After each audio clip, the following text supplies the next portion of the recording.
네, 여러분 안녕하십니까. 이 영상에서는 행위의 특정의 의미, 행위를 특정한다는 것의 의미와 그 중요성, 많은 분들이 이 부분에 대해서 이해하고 계신 분도 있는데 좀 더 정확하게 설명을 드리겠습니다. 행위의 특정. 그리고 두 번째로는 민행위가 우리는 확인이 됐는데 이 언덕에서 이제 강 비탈로 떨어지도록 민행위가 고의나 목적과 계획을 갖고 있던 것이다. 계속 주장해 왔던 거죠. 3, 3일에서. 그래서 구조 의무 불이행 이야기를 많이 제가 해서 많은 분들이 민행위랑 구조 의무 불이행과 혼동을 하실 수가 있어요. 그래서 일단은 민행위를 먼저 말씀을 드리는 겁니다. 구조 의무 불이행도 굉장히 중요합니다. 굉장히 중요한데 좀 복잡한 부분이 있으니까 제가 계속 일관되게 주장해 왔던 것이거든요. 그런데 두 가지를 같이 말씀을 드리니까 혼동하시는 댓글분들이 많으세요. 그래서 일단 하나를 명확하게 이해하시면 도움이 됩니다. 그래서 민행위, 뒤에서 민행위에 대해서 일단 말씀을 드리겠습니다. 그리고 이 민행위는 이 사건의 경우 시체 유기, 사체 유기를 할 계획이 포함된 겁니다. 밀고서 나중에 생각해낸 것이 아니고 처음부터 민 다음의 행위, 사체 유기까지 포함한 겁니다. 함께 계획한 겁니다. 처음부터. 그래서 민행위에도 공범이 있을 수 있고 사체 유기에도 공범이 있을 수밖에 없는 그러한 특징과 구조를 가진 사건이다. 말씀드리겠습니다. 당연히 138 이런 공범이 아닙니다. 그런 부분에 대해서 꼭 혼돈이 있으면 안 되니까 138 이런 부분은 제가 계속 말씀드렸죠. 그 CCTV로 확인 안 될 뿐더러 기타 많은 증거로 확인이 잘못됐다라는 것도 저번 영상에서 말씀드렸습니다. A 말고 BCD가 있다라는 전제하에 합석자가 두 사람이 아닌 3인 이상이다라는 전제하에 모든 게 잘못됐다라는 거 설명을 많이 드렸고, 여기서 공범은 그게 아닙니다. 민행위. 제가 행위 특정을 말씀을 드렸죠. 그래서 민행위의 공범. 그것을 이해하면 사체 유기 또는 사체 유기의 공범도 이해가 됩니다. 핵심은 민행입니다. 그래서 그 전에 많은 분들이 이해할 때 도움이 된다라고 하시고 또 꼭 필요한 부분이기 때문에 제가 간단하게 기본적인 걸 하나 설명을 드리겠습니다. 우리나라에서 특히 대륙법에서는 유무죄를 판사가 또는 이제 합의부에서는 3인이 협력해서 법적인 판단을 하는 것으로 알고 있죠. 사실에다가 법을 결합하는 3단 논법이니 포섭을 한다느니 이런 말을 합니다. 그래서 법적인 판단을 하고 있다라고 보통 이야기를 합니다. 어떤 경우에도 대륙법에서는 사실 추론한다 이야기는 하지 않아요. 그 이유는 사실을 추론한 다음에 사실을 확정한 다음에 법률을 대입을 해서 함께 두 가지를 결합을 하는 것이다 라고 이해를 하고 있기 때문에 당연히 사실 추론이라는 말은 하지 않습니다. 그래서 많은 사람들이 의문을 가져요. 법을 잘 모른다. 너가 법을 모르는구나. 이렇게 생각을 합니다.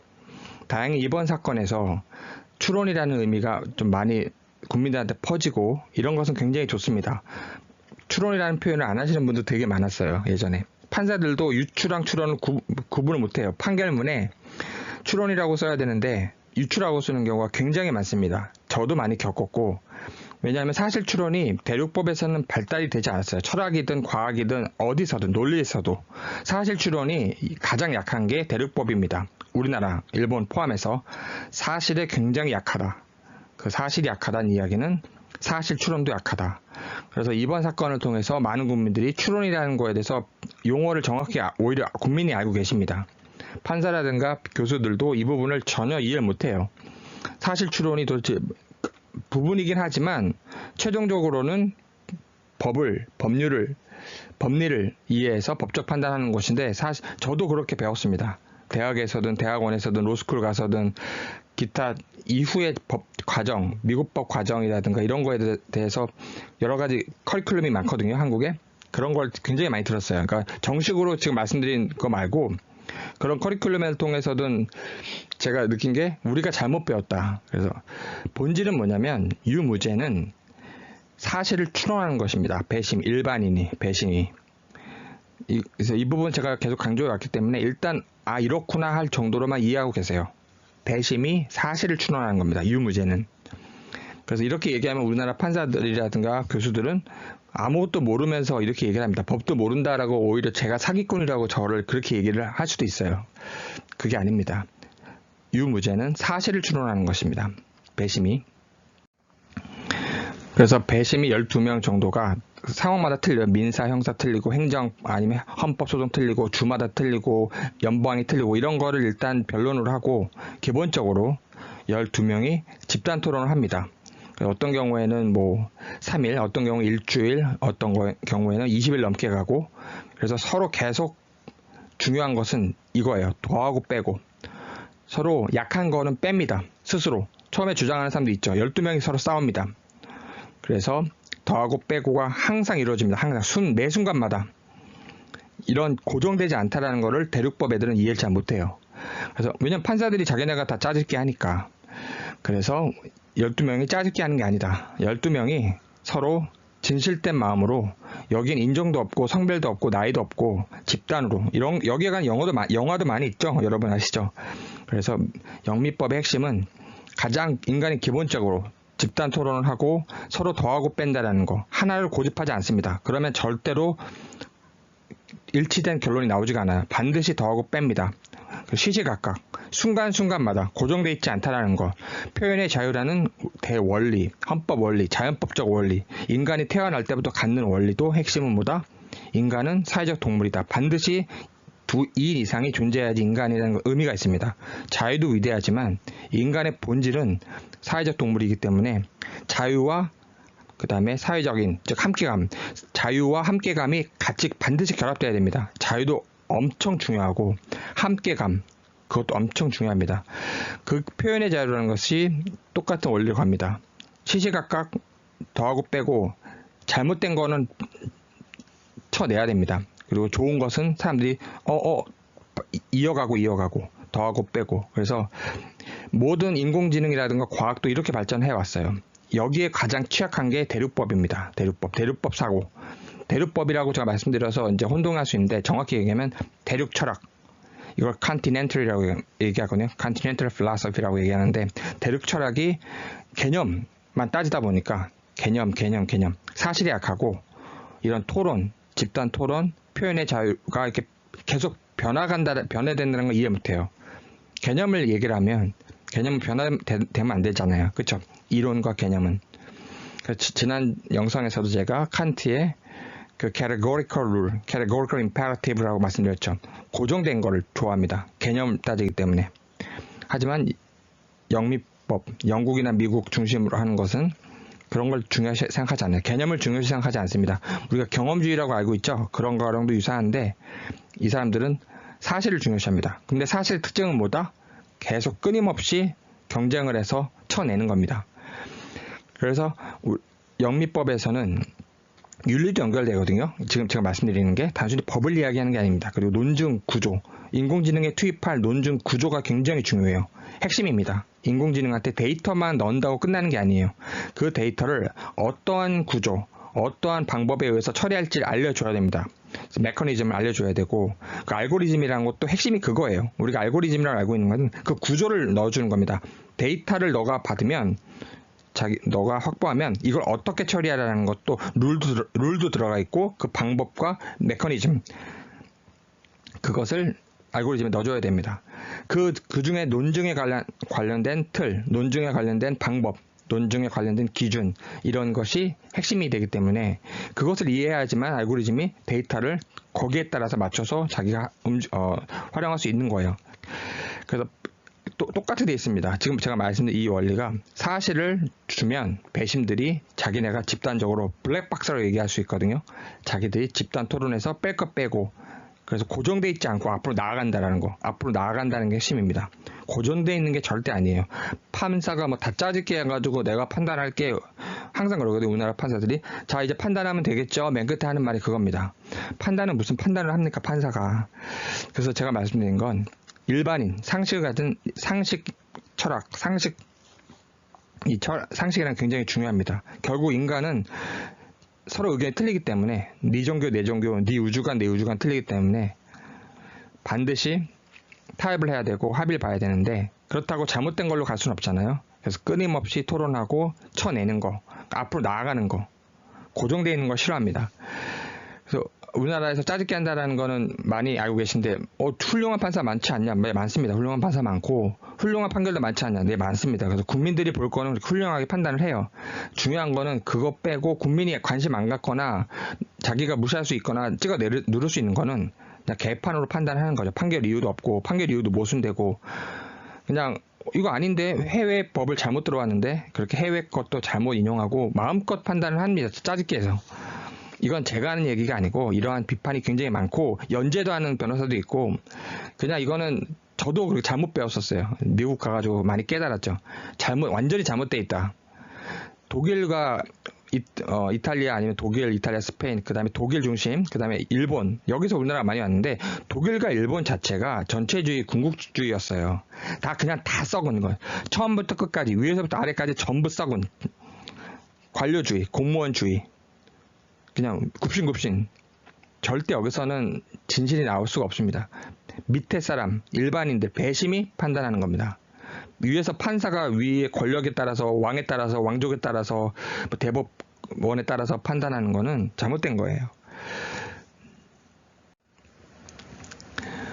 그래서 제가 지금 말씀드릴 때 이 추론이라는 것은 정답이 있는 게 아닙니다. 그래서 정답이 뭐냐를 추구하는 게 절대 아니라는 거. 그래서 경쟁을 물리치고 새로운 사실들로 끊임없이라는 게 굉장히 중요합니다. 그래서 최적, the best를 찾는 겁니다. the best를 찾는다는 것은 정답을 찾는다는 게 아니에요. 그래서 여기에 관련된 과학적, 그 다음에 철학적인 게 굉장히 많습니다. 대표적인 예만 들면 이게 전부가 아닌데 explanation to the best inference라고 얘기합니다. 최고의 추론을 찾는 겁니다. 그리고 모든 분들이 거의 알고 있는 이 Bayesian inference라고 있습니다. 이것은 쓰이지 않는 분야가 없어요. 쓰이지 않는, 인공지능에서도 뇌를 우리가 연구한 이유가 뭔지 아십니까? 의식, 우리가 어떻게 인간이 사고하는지를 이해를 못하면 인공지능은 불가능해요. 그래서 인간을 뛰어넘는 인간 수준의 인공지능 얘기할 때도 일단 인간을 이해해야 되는데 이 의식과 뇌 구조는 많은 사람들이 이해를 하거나 도달한 것처럼 얘기하고 있지만 전혀 그렇지 않습니다. 전혀 접근도 못하고 있어요. 제가 말씀드리는 거를 꼭 참고를 하셔서 한국에서 많은 과학자들, 최고 과학자들이 얘기해서 하나의 이론, 하나의 개념화에 설명하는데 의식만 갖고도 1000개의 논문, 굉장히 중요한 가치를 갖는 1000개의 논문 중에 30가지로 정리가 됩니다. 의식도 30가지의 정의가 있을 수 있다는 얘기예요. 굉장히 복잡하다는 얘기입니다. 그 정의에 따라 다 결론이 틀리고 우리는 그런 30가지 이야기를 안 하고 1000개 논문도 이야기 안 하고 몇 개 중에서 자기가 선택해서 우리나라 뇌과학자들은 그냥 썰프입니다.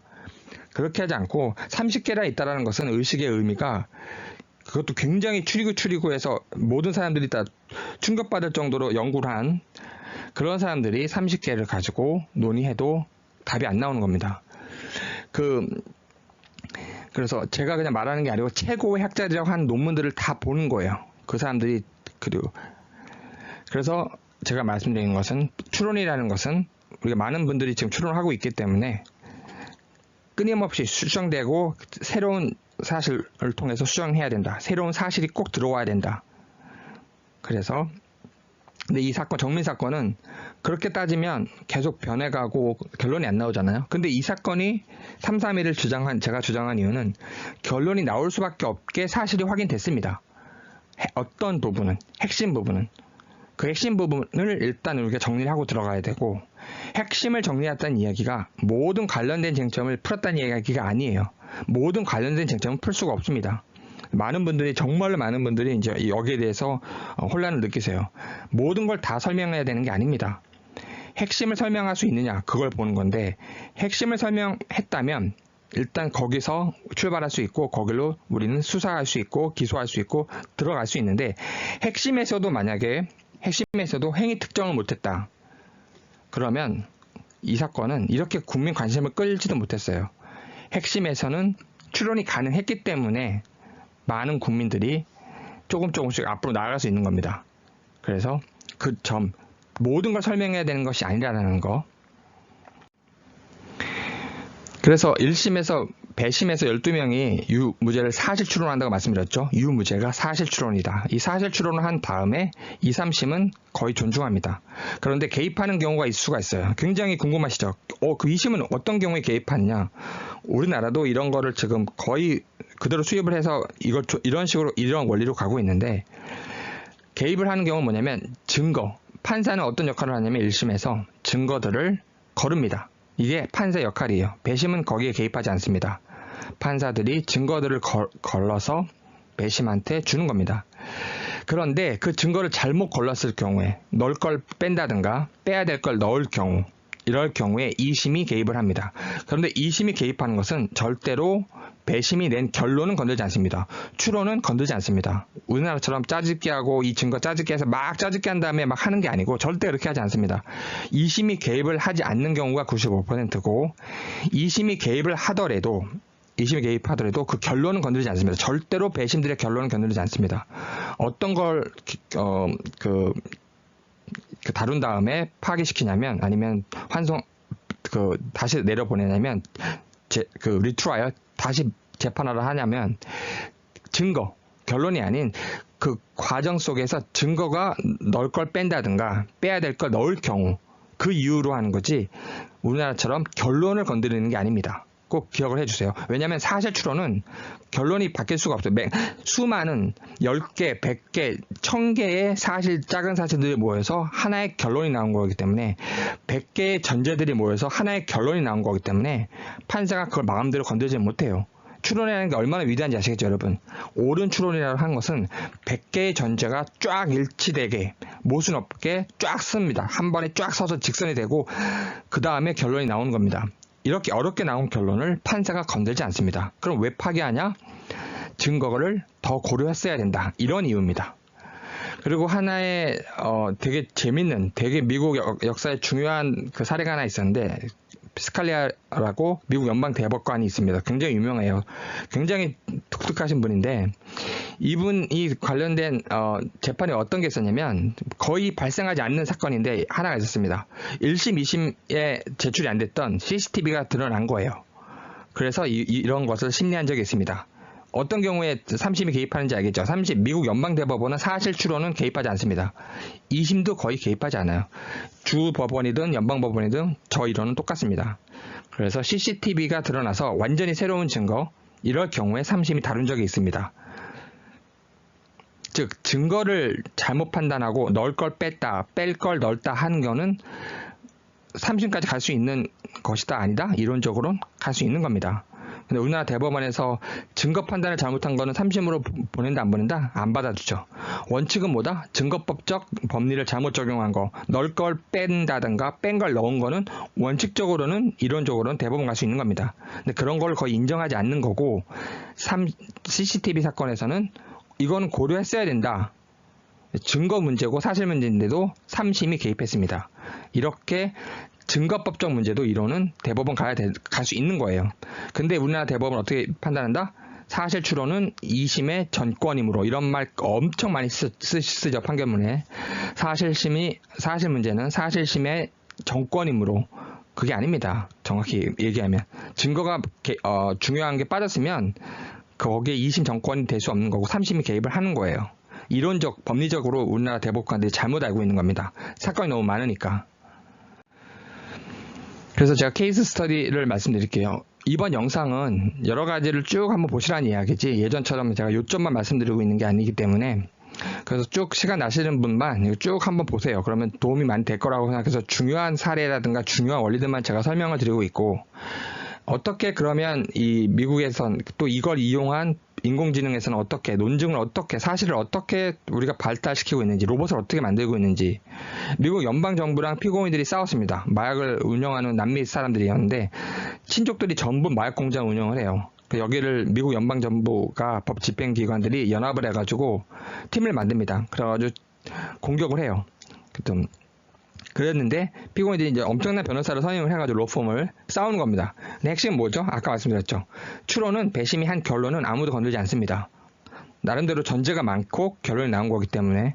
그런데 증거는 건듭니다. 그래서 이 증거가 잘못됐다, 이 증거가 잘못됐다, 이거를 따지기 위해서 공장에 들어왔을 경우에 미국의 그 연방정부 요원들이 이거부터 따지는 건데 이때 증언을 할 거 아니에요. 근데 서로 너무 틀립니다. 두 가지 시나리오가 탄생합니다. 연방정부 시나리오, 피고인들 시나리오. 이야기가 완전히 틀려요. 서로 들어보면 어떻게 이렇게 틀릴 수 있을 정도인가 완전히 틀립니다. 그래서 한 예가 예를 들어서요. 이 사건에서 그 마약 난미 사건에서 FBI 경찰 기동대 현장에서 지휘하는 사람, 그 다음에 그 현장에서도 차에 있는 사람일 수 있고 밖에 있는 사람이 있고 현장은 공장 안을 들어가는 걸 얘기하는 겁니다. 여기 상위는 공장 밖에서 여러 가지 들고서 그 지휘하는 사람. 그 다음에 이 작전을 디자인한 검사가 있을 수가 있고요. 그 다음에 이러한 모든 것을 이 카르텔을 어떻게 잡을까, 이 마약 공장을 어떻게 잡을까, 그 처음에 논의가 된 연방 법 집행기관들이 되게 많습니다. 여기에 이제 최상급 상위 애들이 모여서 처음 계획을 짜고 그 다음에 이 작전을 또 계획하고 또 지휘하고 이해가 되시죠, 여러분? 이 사람들이 어떻게 다 했는지를 부를 수가 있습니다. 피고인 측에서 자기네가 나 얘 불러보겠다 이유를 대고 설명을 한 다음에 불러보겠다. 처음부터 잘못된 계획이고 불법한 작전이었다. 이런 거를 얘기하기 위해서 또 피고인 측에서도 자기네 증인을 냅니다. 뭐 공장을 지키던 수위, 공장을 지키다가 총을 맞은 경찰 기동대한테 총을 맞은 사람, 이런 사람들을 불러서 서로 막 부릅니다. 이쪽에서 한 10명, 이쪽에서 10명. 10명 이야기가 한쪽으로 이쪽은 치우치고 이쪽 한쪽으로 치우치고 나누죠. 두 개로. 크게 대별되죠. 크게 두 개로 대별돼서 두 가지 시나리오가 싸우는 싸움입니다. 여러분 어떻게 되시나요? 배심은 12명은 어떻게 판단한다? 이 둘 중에 하나를 선택하는 겁니다. 그런데 서로 10명이 서로 말을 맞추다 보면 서로 틀리겠죠. 지네끼리 말을 맞춰야 됩니다. 자기네끼리 말을 맞춰야 되는데 10명이 나와서 증언을 하다가 자기네끼리 모순이다. 그럼 끝나는 거예요, 게임은. 그렇다고 말을 조작하느냐? 그렇지는 않습니다. 말을 조작하는 정도까지 가진 않아요. 그래서 그거를 어떻게 그 사람들이 하는지는 그 내적인 부분은 잘 모르죠.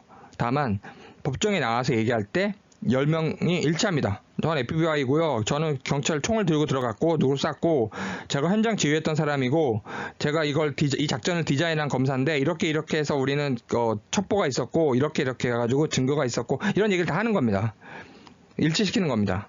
그리고 피고인 측에서도 우리가 총을 먼저 우리가 저쪽에 쏴서 우리가 방어를 한 것뿐이고 이렇게 마약은 이렇게 해서 우리가 이게 아니고 저는 개입하지 않고 몰랐다 막 이런 거 얘기를 할 때 일단 그래서 마약을 뺏길 때 우리는 이런 얘기가 나오는 거죠. 당시 마약을 점령하고 뺏기고 공장을 증거 확보 마약을 증거기 때문에 그래서 제가 말씀드리는 것은 이렇게 싸운다라는 거.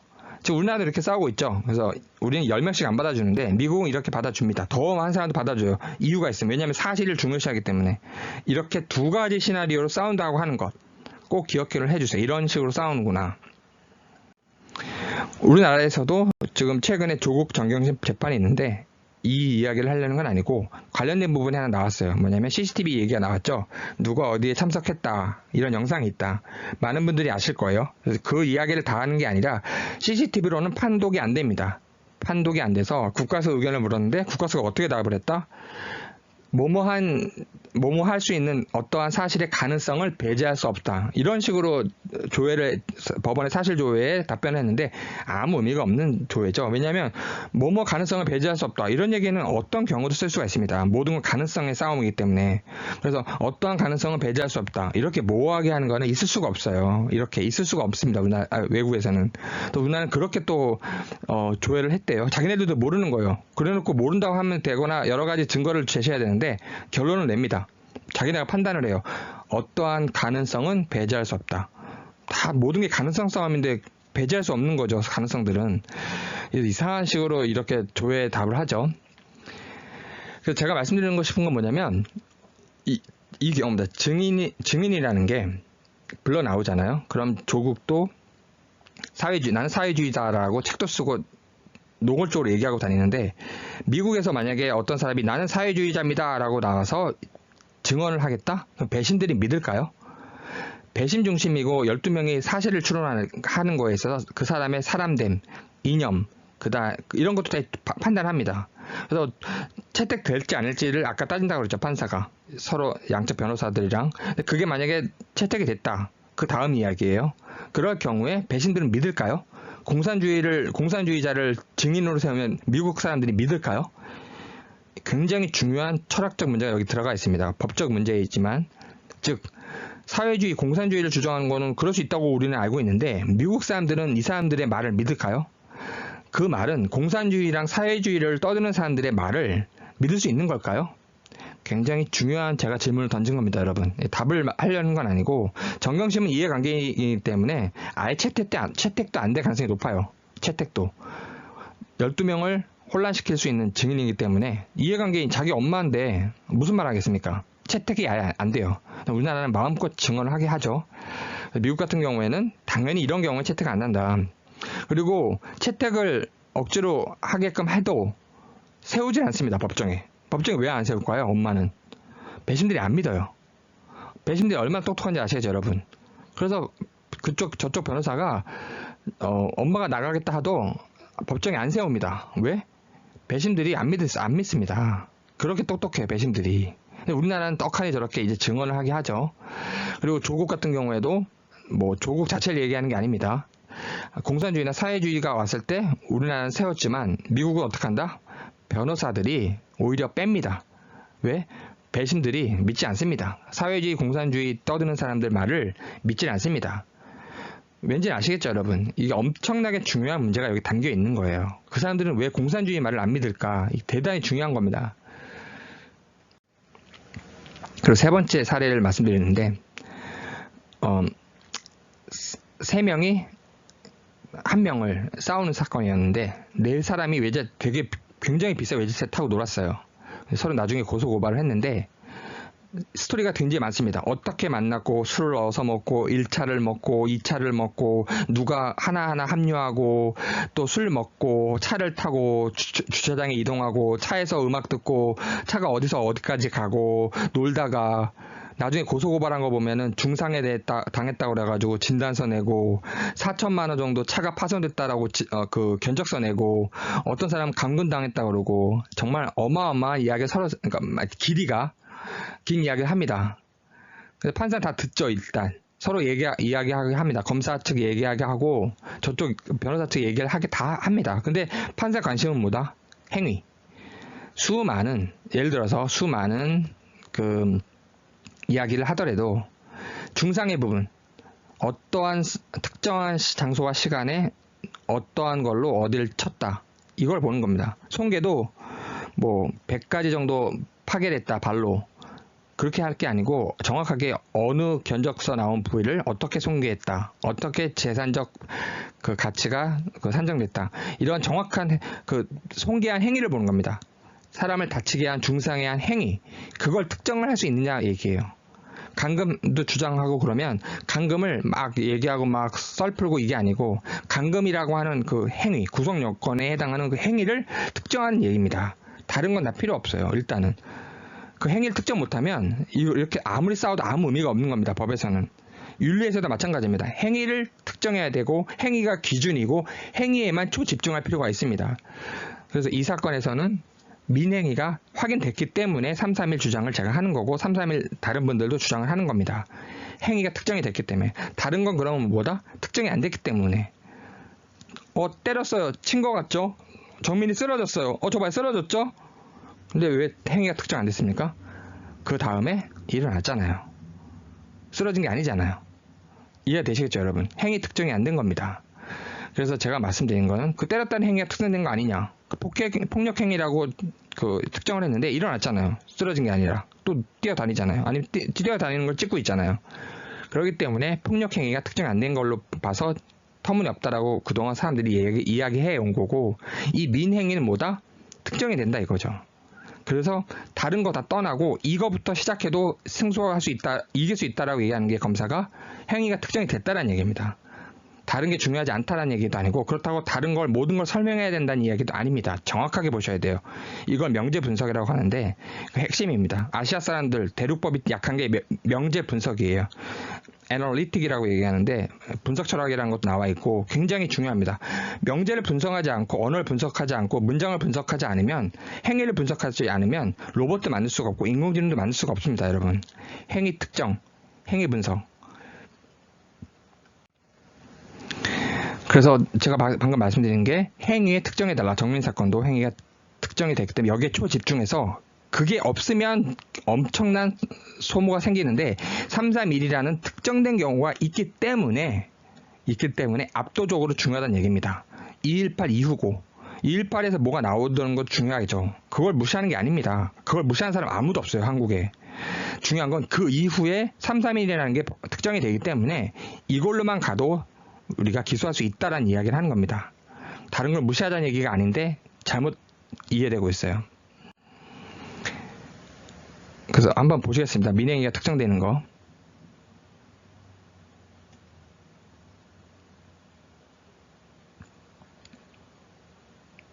떨어졌죠? 지금 여기 보이셨죠, 여러분? 누가 있죠? 떨어진 건 여기 떨어졌었고, 그 느린 화면을 한번 보실게요. 이제 다시 한번. 여기 누가 있죠? 보이시죠? 여기 떨어진 거 여기 있고, 뒤에서 누가 민 겁니다.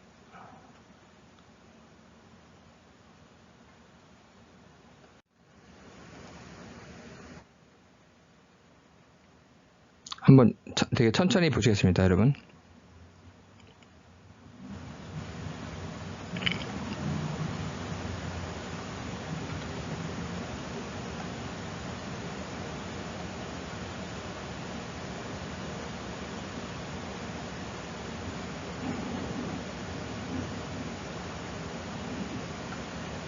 네, 여기 떨어졌죠? 여기 좀 떨어졌죠? 그리고 나서 여기 보이시죠?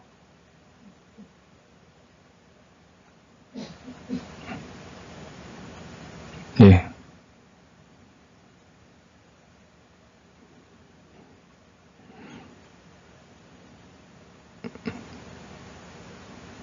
그래서 떨어진 사람, 민 사람이 특정이 되고 보이기 때문에 이게 누구냐, 이게 지금 거기 누가 있었냐, 저게 친구냐, 이런 얘기 나올 수 있죠. 근데 그게 다 가능하다는 얘기입니다. 거기 누가 있었고, 오고 간 사람 없었고, 모두 추적이 되고, 거기에 있을 수밖에 없는 사람이 누구고, 단 둘밖에 없었고, 많은 목격자들과 많은 걸로 확인됩니다. 둘밖에 없었다. 그리고 밀었잖아요. 그냥 떨어진 게 아니고 밀은 거 방금 보셨죠? 꼭 그걸 확인해 주십시오. 특정된다, 민행이. 따라서 형사책임, 윤리책임에서도 핵심이지만 행위가 특정됐다. 근데 여기서 밀고 있잖아요. 아까 보셨죠? 떨어진 사람이 있고 뒤에서 그래서 여기서 공범의 의미를 설명드리는데 제가 항상 하듯이 핵심만 일반론을 얘기 안 하니까 많은 분들이 뭐 잘 모르는 것처럼 얘기한다 하는데 다 나름대로는 알고 있는데 핵심만 설명드리는 겁니다. 정신적, 물질적, 금전적, 그 다음에 사전에도 계획하거나 아니면 현장에서도 방법을 공유하거나 사전에 계획을 공유하거나 현장에서 방법을 공유하거나 또 현장에서 자극을 주거나 야 잘해봐, 빨리 해봐, 열심히 해봐, 야 해보자, 야 해보자, 야 일로, 야 좀 더 빨리 막 이런 거 다 전부 다 공범입니다. 이제 아시겠죠? 공범의 의미. 현장에서 이루어지는 모든 것, 그 민 이후의 행위를 얘기하는 게 아니에요. 밀기까지, 민행위 직전까지, 민행위 자체 여기에 관해서 사전에 계획할 수도 있고 현장에서 야 한다, 야 해봐, 야 저리 가 있어, 야 떨린다, 야 해봐 이런 거 모든 거 관련된 모든 게 공범입니다. 자, 결론은 아까 말씀드렸죠. 뭐가 떨어졌는데 추락이 있었죠. 근데 스스로냐 아니냐가 핵심이죠. 스스로가 아니다. 뒤에서 밀은 사람 있잖아요. 그리고 뒤에서 민 사람이 아까 이렇게 나무가 있었고 여기 누가 이렇게 떨어졌잖아요. 사람이. 그리고 나무등 가로등은 여기서 민 사람이 검은색이 확인됐잖아요. 이렇게. 여기 이렇게 검은색. 여기 검은색이 떨어졌고 이거 두 영상으로 제가 천천히까지 올려놨으니까 한번 보십시오. 이 민 사람이 확인됐잖아요. 이 사람이 없어도 이게 스스로 떨어졌는지 아닌지가 우리는 알 수가 있습니다. 일단 이 사람이 없을 때 1번 그다음 이거 정민이 죄송합니다. 정민이가 1번이 안 보인다 하더라도 정민이가 떨어진 다음에 단둘이 거기 있었던 딱 한 사람 친구가 구조 안 했죠. 그게 구조 의무 불이행이 되는 겁니다. 똑같습니다. 형사책임은. 이해되시죠 여러분? 구조 의무 불이행이랑 민거랑 똑같다. 법적인 민거랑 똑같다. 구조 의무 불이행. 근데 구조 의무 불이행 얘기를 제가 오늘 말씀드릴 필요 없다 말씀드렸죠. 뭐가 확인됐기 때문이다? 1번. 민행위가 확인됐기 때문에. 1번. 그렇기 때문에 구조 의무 불이행으로 가도 되고 1번이 확인 안 되면 1번이 확인되기 때문에 우리는 민행위로만 가도 충분하다 이거죠. 민건 뭐다? 고의적 행위입니다. 민건은 고의적. 중상해 또는 살인, 상해 치사. 그 다음에 공범이 있다라고 우리는 어떻게 생각할 수 있느냐. 이 민사람이 1번이 친구냐 아니냐에 따라 다릅니다. 두 가지 다 가능합니다. 민사람이 친구일 수도 있고 민사람이 친구가 아닐 수도 있습니다. 둘 다 가능합니다. 이해되시겠죠? 친구라면 친구가 민 거고 친구 공범 다른 사람이 민 거라면 그러면 어떻게 된다? 친구가 옆에 있었던 얘기잖아요. 친구가 이거 알았다는 거 아니에요. 공범의 의미 아까 제가 설명드렸죠? 그래서 친구가 밀었든 친구 공범이 1번이 친구가 밀었든 아니면 친구 공범이 밀었든 이렇게 제가 설명을 하겠습니다. 공범. 친구가 밀었든 친구 공범이 밀었든 상관이 없습니다. 이 자리에는 딱 친구랑 친구 공범밖에 없어요. 아시겠죠 여러분? 그러면 다른 사람이 있을 수 있지 않느냐? 추적이 안 되지 않느냐? 추적됩니다. 오고 가는 게 다 추적이 됩니다. 오고 가는 거 다 추적이 됩니다. 여기 친구밖에 없어요. 근데 누가 딴 사람이 있을 수 있지 않느냐? 딴 사람 같다. 그 둘이 공범이라는 얘기입니다. 친구랑 친구 공범. 그럼 친구가 나는 여기서 누구한테 맞아 있었고 의식을 잃었고 모른다. 이런 걸 또 설명하면 특수한 경우를 설명하면 되는데 입을 다물고 있잖아요. 그래서 민 것이 친구든 친구 공범이든 상관없다. 똑같다는 얘기입니다. 친구든 마지막으로 이거 설명드리겠습니다. 나든 친구든 가든 나든 친구든 친구 공범이든 상관이 없다. 그리고 가장 중요한 것은 오늘 핵심 포인트는 민행위를 할 때 이걸 어떻게 처리할지 사체유기 아니면 익사를 가든 물에 넣든 이것까지 같이 이미 처음부터 고려한 사건입니다. 밀었을 때 즉 살인과 민과 사체유기를 처음부터 동시 염두하고 계획한 겁니다. 이 사건의 특징. 그래서 밝은 평지에서 어둠 쪽으로 언덕 밑으로 밀기만 하면 돼요. 단 1초. 총도 필요 없고 폭탄도 필요 없습니다. 단 1초의 민행위.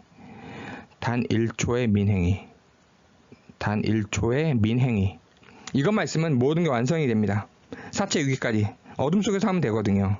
그래서 제가 말씀드린 건 1초라는 제목으로 영상도 제가 올려놨고 중요한 것은 이 사건의 특징은 민행위와 사체 유기가 처음부터 계획을 할 수밖에 없는 사건이다.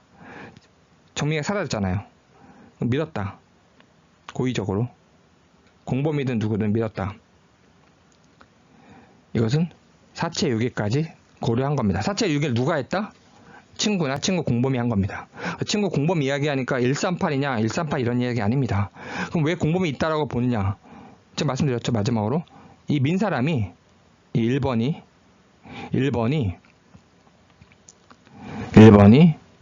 친구일 수도 있고 친구 아닐 수도 있습니다. 누가 여기 갑자기 밑에서부터 올라올 수 있죠. 등장해서 밑에서부터 올라올 수 있는 그런 구조입니다. 지형이.